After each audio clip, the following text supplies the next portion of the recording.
Many centuries ago, people recognized that there is a difference between the biologically active layer of the earth that we call soil, and the relatively inert subsoil which they called land. This convention, making a distinction between the land and soil, and considering them separate jurisdictions under the law, was inherited from British land law.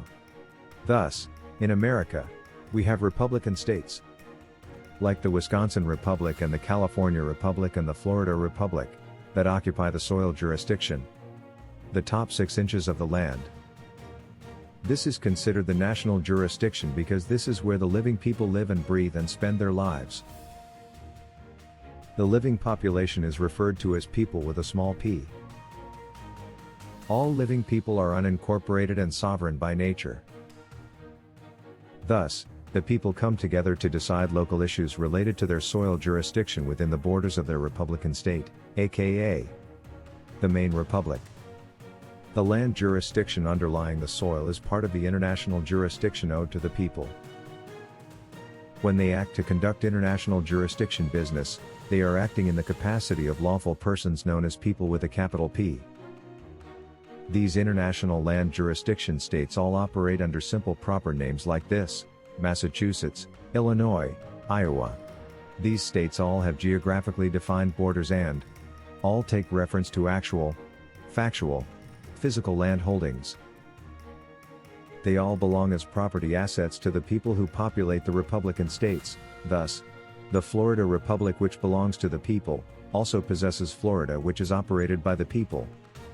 Both the living people, soil, and the lawful persons, land, are the same, just acting in 2 different capacities, in the same way that you can act as a father or as a school teacher.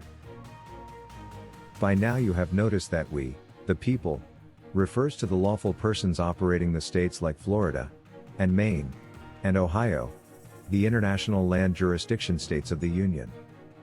These states operated by the lawful persons, the people, are the parties to the constitutions, and as a result, these are the states and people that can enforce the provisions of the constitutions.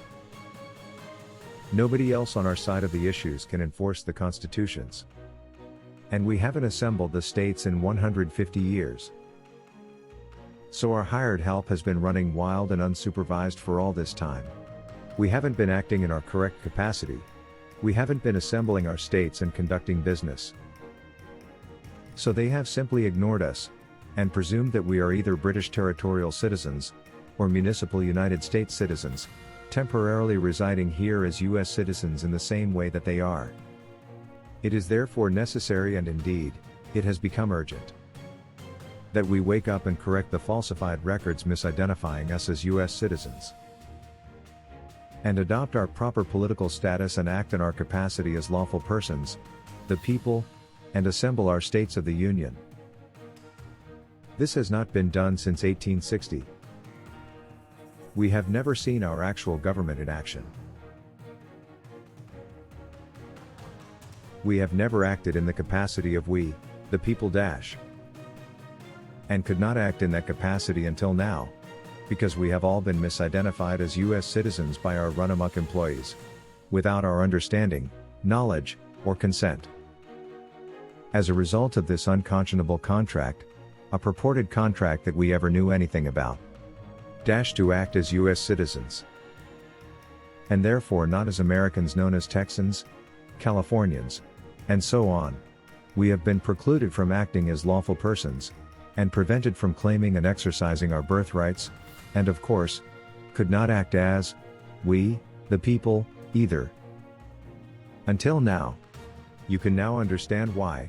It is amazing to the managers of the commercial corporations that have run wild on our shores as governmental service providers, that we have awakened after 150 years and are taking this action, even though such action is constitutionally guaranteed. It is also confusing for many of those who are just waking up, and who have been indoctrinated to think of themselves as U.S. citizens. That is, employees of foreign corporations temporarily residing here, while providing governmental services to our states. We have to overcome both the talking horse response from our erstwhile and wayward federal and state-of-state employees, and the confusion of Americans who have been misled to think of and call themselves U.S. citizens all their lives. At the same time, we have to educate ourselves about our actual American government and dust off the cobwebs and records,